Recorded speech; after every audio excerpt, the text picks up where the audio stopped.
누가복음 23장. 그들 모두가 일어나서 예수님을 빌라도 앞으로 끌고 갔습니다. 그리고 예수님을 고소하였습니다. 이 사람은 백성들을 미혹시키고 가이사에게 세금을 바치지 못하게 했으며 자기가 그리스도 곧 왕이라고 주장합니다. 빌라도가 예수님께 물었습니다. 당신이 유대인의 왕이요? 예수님께서 대답하셨습니다. 내가 말한 대로이다. 빌라도가 대제사장들과 군중들에게 말했습니다. 나는 이 사람에게서 아무 죄도 찾지 못하겠소. 그러나 사람들은 계속해서 주장했습니다. 이 사람이 갈릴리에서부터 시작해서 온 유대를 돌아다니고 이곳까지 와서 백성들을 선동하고 있습니다. 빌라도가 이 말을 듣고 예수님이 갈릴리 사람인지 물었습니다. 예수님이 헤롯의 관할 지역 아래 있다는 것을 알고 예수님을 헤롯에게로 보냈습니다. 당시 헤롯은 예루살렘에 와 있었습니다. 헤롯은 예수님을 보고 매우 기뻐하였습니다. 그는 오래전부터 예수님에 대해 듣고 예수님을 한번 만나보기를 원했습니다. 헤롯은 예수님께서 기적을 행하는 모습을 보고 싶어 하였습니다. 헤롯이 예수님께 여러 가지 말로 질문을 했지만 예수님은 단 한마디도 대답하시지 않았습니다. 대제사장들과 율법학자들은 곁에 서서 예수님을 강력하게 고소하였습니다. 헤롯은 군사들과 함께 예수님을 경멸하였습니다. 그리고 화려한 옷을 입히고 조롱한 후 다시 빌라도에게 보냈습니다. 예전에 빌라도와 헤롯은 서로 원수였지만 그날에 헤롯과 빌라도는 서로 친구가 되었습니다. 빌라도가 대제사장들과 지도자들과 백성들을 불렀습니다. 그리고 말했습니다. 너희는 이 사람이 백성을 반역하도록 부추긴다고 하여 내게로 데리고 왔다. 그러나 너희 앞에서 조사를 해보니 너희가 이 사람에 대하여 고소한 죄목을 찾을 수 없었다. 또한 헤롯도 아무런 잘못을 찾아낼 수 없어 그를 다시 우리에게로 보냈다. 이 사람은 죽어야만 될 어떤 잘못도 행하지 않았다. 그러니 나는 그를 매질해서 풀어주겠다. 그러자 사람들이 함께 소리를 지르며 말했습니다. 그 사람을 죽이시오. 우리에게 바라바를 풀어주시오. 바라바는 성에서 폭동을 일으켰기 때문에 감옥에 갇힌 사람입니다. 그는 또 살인죄도 지었습니다. 빌라도는 예수님을 풀어주려고 사람들에게 다시 말했습니다. 사람들은 더욱 크게 소리 질렀습니다. 십자가에 못 박으시오. 그를 십자가에 못 박으시오.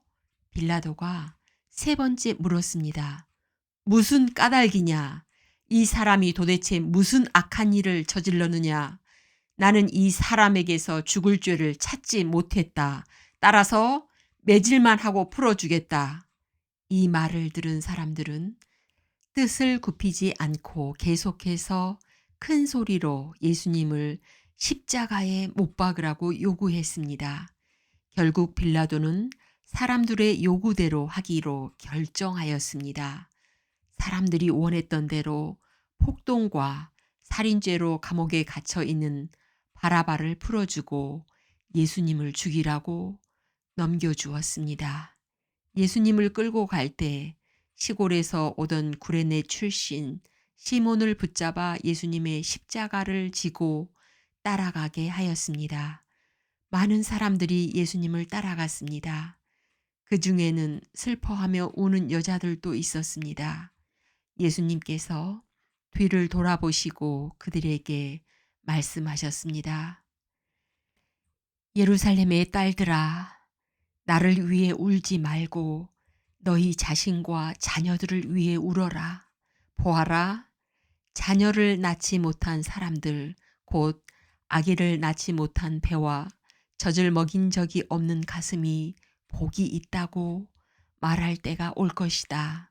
그때에 사람들이 산을 향하여 우리 위에 떨어져라고 말할 것이며 언덕을 향하여 우리를 덮으라고 말할 것이다. 나무가 푸를 때에도 이렇게 말한다면 나무가 마른 때에는 어떤 일이 일어나겠느냐. 다른 두 명의 죄수도 예수님과 함께 사형 판결을 받았습니다. 해골이라 불리는 장소에 와서 사람들이 예수님과 다른 죄수들을 십자가에 못 박았습니다. 한 사람은 예수님 오른쪽에 또 하나는 왼쪽에 매달렸습니다. 예수님께서 말씀하셨습니다. 아버지, 저 사람들을 용서하여 주소서. 저들은 자기들이 하고 있는 일을 알지 못합니다. 사람들이 제비를 뽑아 누가 예수님의 옷을 차지할지 결정하였습니다. 사람들은 곁에 서서 바라보았습니다. 유대 지도자들이 예수님을 비웃으며 말하였습니다. 이 사람이 다른 사람들을 구원했다. 만일 이 자가 하나님의 택하신 자인 그리스도라면 자신을 구원하리라. 군인들도 예수님께 나와 조롱하였습니다. 예수님께 신포도주를 주고 만일 내가 유대인의 왕이라면 너 자신을 구원하여라 하고 말했습니다. 예수님 위에 유대인의 왕이라고 죄목이 쓰여 있었습니다.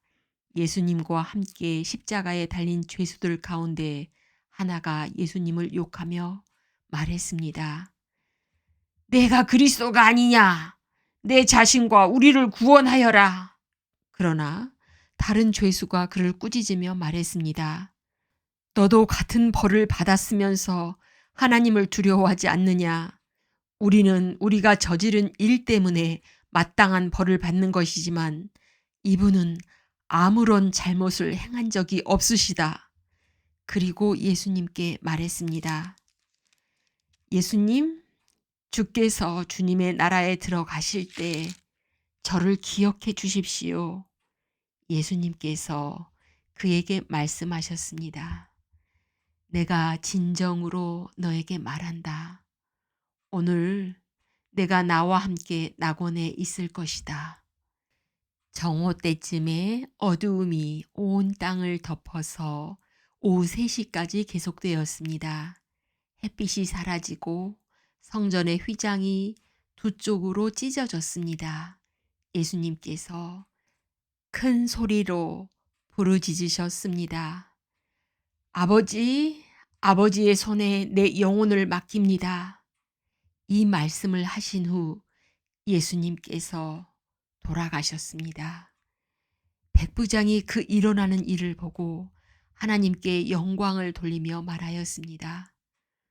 분명히 이 사람은 의인이었다. 이 일을 구경하러 모인 많은 사람들도 그 일어난 일을 보고 가슴을 치며 돌아갔습니다. 예수님과 알고 지내던 사람들과 갈릴리에서부터 예수님을 따라온 여자들도 모두 멀리 서서 이 일을 바라보았습니다. 의회원으로 요셉이라고 불리는 사람이 있었는데 그는 선하고 의로운 사람이었습니다. 이 사람은 의회의 결정과 행동에 찬성하지 않았습니다. 이 사람은 유대 마을인 아리마대 출신이었고 하나님 나라를 기다리던 사람이었습니다. 요셉이 빌라도에게 가서 예수님의 시신을 달라고 요청하였습니다. 요셉은 예수님의 시신을 가져다가 천으로 쌌습니다. 그리고 아무도 사용한 적이 없는 바위를 쪼개 만든 새 무덤에 모셨습니다. 때는 안식일을 준비하는 금요일 늦은 오후였는데 곧 안식일이 시작되려는 때였습니다. 갈릴리로부터 함께 온 여자들이 요셉을 뒤따라 가서 무덤을 보고 예수님의 시신이 어떻게 누워 있는지 보았습니다. 그리고 돌아와 향료와 향유를 준비하였고 안식일에는 계명대로 쉬었습니다. 아멘.